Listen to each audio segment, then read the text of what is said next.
Marcus Aurelius was different. When he was just a teenager, he was noticed by Antoninus, who at the time was the Roman emperor, and Marcus was given full access to all of the best philosophers and all of the best teachers of their time.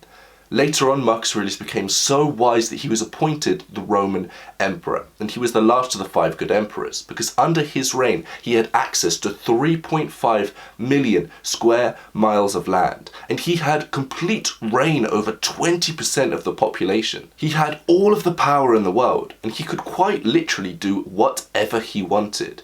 But instead of having orgies and feasting every day, all day, instead he focused all of his energy towards the pursuit of being a good man and leading a good life. Every night when he was on the battlefront and after he'd got back from a long, hard day's work, he would sit by himself and channel everything that he learnt into his own private journal. Luckily for us, that journal has survived, and it's now used as a transformation tool where people say that once you read it, you can't see the world in the same way ever again. In this video, we're going to be going over the 11 most powerful, life-changing concepts in that book. Now imagine you're on a boat and you're going through a lake, and it's dark and it's foggy and you can't see where you're going. Then out of the blue, another boat comes and hits your boat, and you fall over and you hit your head, and you're angry at the other driver. Why would they crash into you? Why were they not being more careful? But then the fog clears and you realize that the other boat was empty and the other boat was parked. And suddenly your anger disappears because there's no reason to be angry at the other boat. It was your fault. The point of telling this story is to recognize that life is subjective and reality is only a reality in your mind. Your reality is shaped by your perceptions. Imagine this, the bus is late and you're angry. Why is the bus late? I'm going to miss my job. I'm going to be late to my job. But you're only angry because of the perception you have about the bus being late. If you reframe that situation and say, great, now there's a time for me to meditate. That's you taking an objective event and reshaping it to make it positive. So just if someone insults you, you are only offended by the insult because of your perception of the insult. If you reframe that negative event, you can make it positive. And a great exercise to doing this is asking yourself and thinking of one bad thing that's happened in your life. Then asking yourself the simple question, how is this bad thing the best thing that has ever happened to me? Because if you can reframe and or reshape all of these negative events and turn them positive, you have now completely reshaped your reality and you can live a better life because of that. The second lesson is to never complain. Marcus Aurelius taught me that complaining is never beneficial towards your life. Say you're angry at your work or you're angry at a certain person at your work. Ask yourself, is complaining going to get you closer towards where you want to be in your life? The answer to that is no, and you should only be doing things that are going to get you closer to where you want to be in your life. Because if you are angry at your job, you've got a couple options. First of all, you can quit your job, and then you won't have to complain about it. Second of all, if you don't want to quit your job, then why are you complaining about it? That's not beneficial to do. Marcus Aurelius said that life is more like wrestling than it is dancing. And what he means by this is life is hard. Often life is hard, but that is not a bad thing, because when life throws stuff at you, that gives you an opportunity to grow. So this is kind of taking the first lesson and reframing every negative event as an opportunity for you to grow. Because yes, life is hard, and there are even quotes that say something along the lines of, just to live is an act of courage. But that does not mean that you can't survive it, because you are a lot tougher than you think.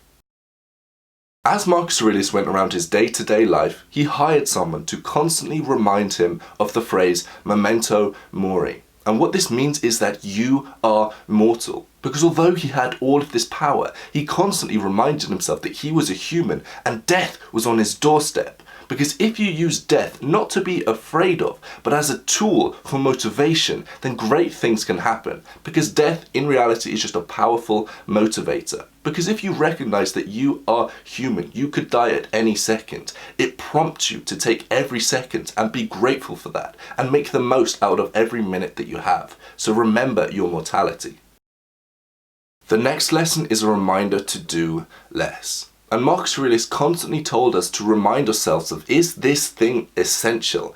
Is having this social interaction with someone essential for where I want to be in my life? Is posting on Instagram essential, or posting on Facebook essential? And the way I apply this to my life is try to constantly ask myself, is doing this thing going to get me closer to where I want to be? And I found instantly that Instagram and Facebook and Twitter, all of that stuff is instantly wiped out. I don't do any of it. I don't post to any of it. So all of the things in your life that are taking up your time, or even taking up your mental energy, ask yourself, is this actually worth the time or the energy that I'm giving it? Chances are 99% of things won't be. Marcus Aurelius stated that we are on this earth to do good to other people. He said that it is our delight to do what is good and to do the things that we were put on this earth to do. And he said that we were put on this earth to create value and to help other people. And there's a quote from a marketer called Zig Ziglar that says, you can have everything that you want in this world if you can help other people get what they want. So instead of focusing on yourself, how can I make money? How can I get the things I want to do? If you flip the script and say, how can I bring other people value? How can I get other people to be where they want them to be? That's when good things will start happening to you. Now that's the selfish reason, but Marcus really said that there is pleasure, and the reason that we are on this earth is to do pleasure for other people and not even expect anything in return. And that's also something that Gary Vaynerchuk talks about a lot. He says, give with no expectation. We have to start realizing that giving and doing things in business without expectation of return from the other individual is probably the greatest leverage that you could ever deploy in your business life, though it is extremely rare. And if you can do that constantly, then incredible things will happen to both you and the earth around you.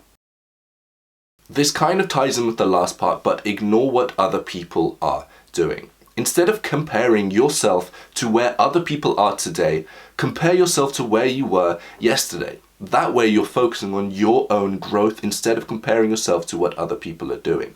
Instagram and Facebook and Twitter and Reddit all allow us to compare ourselves to all of the other people out there. And if you're someone that feels self-conscious, if when you look in the mirror you feel self-conscious, cut out Instagram straight away. Everyone knows that Instagram is one of those things that are going to cause you to feel, or everyone knows that Instagram causes people to feel self-conscious. But yet those people that are self-conscious refuse to get rid of Instagram. It makes no sense. Instead of focusing on other people, focus on where you are now compared to where you used to be. And if you're better than where you used to be, then everything is good. If you're worse than where you used to be, maybe a year ago, that's when you start to need to reevaluate your life and reevaluate your priorities. I grew up in the countryside. Well, for the first 5 years of my life, I grew up in Central Asia, but then I moved to the countryside, and between the ages of 5 and maybe 15 or 16, I lived in the countryside. And then when I went to university, I lived in the city. And funnily enough, when I was in the countryside, all of my friends around me were saying, oh, I wish I lived in this city. Imagine just being able to go to all of the shops around you. It would be so incredible, and seeing everyone so close around you. But then when I moved to the city, all of the people there were saying, oh, I just wish I lived in the countryside. I want to relax. This is too chaotic. And Marcus Aurelius said that this is always going to be the case. And you are always going to want to live somewhere where you are not at the moment. But he said that you can be happy no matter where you are.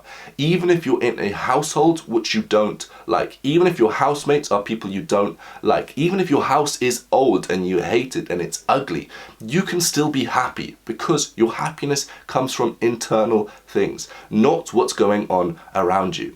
Just like Viktor Frankl, who was the Holocaust survivor, he found pleasure in the most grimmest and darkest of situations when people around him were getting killed. He recognized that his power to control himself could lead him to happiness and at least the best out of a bad situation. And Marcus Aurelius said that it doesn't matter where you live, you can be happy wherever. Number 9, Marcus Aurelius said that we should be grateful. And in his book, Meditations, or his private journal that I talked about earlier, he said that no matter how much you have, you will always want more. Therefore, happiness is not having everything. Happiness is being completely grateful for what he called your lot. Happiness is being completely grateful and thankful for all of the things that you have around you. And then if you want more, then at least it's coming from a positive place. You're then saying, I have everything I need. Now I'm going to go out and do more. Instead of saying, I don't have everything I need to be happy and I need this thing to be happy. If you're constantly chasing external things for your happiness, you will never be happy. And yet this is one of those things that we hear all of the time. We hear millionaires say that money won't make you happy. We hear all of these people say that happiness isn't from the external. We all know this, but yet still, I guarantee that you, just as much as I, are still chasing those things. We're both still chasing riches in the pursuit of happiness, but that's not going to happen. So we've got to drill it in our minds that happiness comes from internal things, not the external world. And that's actually quite a difficult thing to do, but it can be done, and it's something I'm working on every single day. You have complete control over your thoughts. Yes, you may not have complete control over events that happen to you. There is always an element of nature that may happen, but you have complete control of your own thoughts. Marcus Aurelius said this, and it's kind of interlinked with all of the other points together, but recognizing that you can completely control your thoughts puts you in the driver's seat for your own mind. If you can take complete ownerships for the thoughts that you have, then anxiety, you can start to remove it. Depression, you can, well, maybe not anxiety and depression because there are some chemical imbalances, but I'm not talking about that. Laziness, procrastination, some anxiety, some depression, some overthinking. Because of the fact that you can control your thoughts and you have power over that, then that means you can start weeding out these problems. Self-consciousness, all of those things, you can start weeding them out when you take responsibility for the fact that you can control your own thoughts. It's such an empowering belief. And the final life lesson is that you have a purpose. Marcus Aurelius strongly believed that every single person on this planet had a purpose. Just like a grapevine had a purpose to produce grapes. Just like an animal had a purpose to reproduce. You, as a human, have a purpose. So go about the process of finding that purpose and make that your sole purpose to find your purpose. My name's Andrew Kirby, and if you've enjoyed this video, then make sure you give it a like. If you're new around here, then make sure you hit the subscribe button so you can start improving your life on a day-to-day basis. And finally, let me know down in the comments by leaving a comment which your favorite one was and if there's any one that I missed.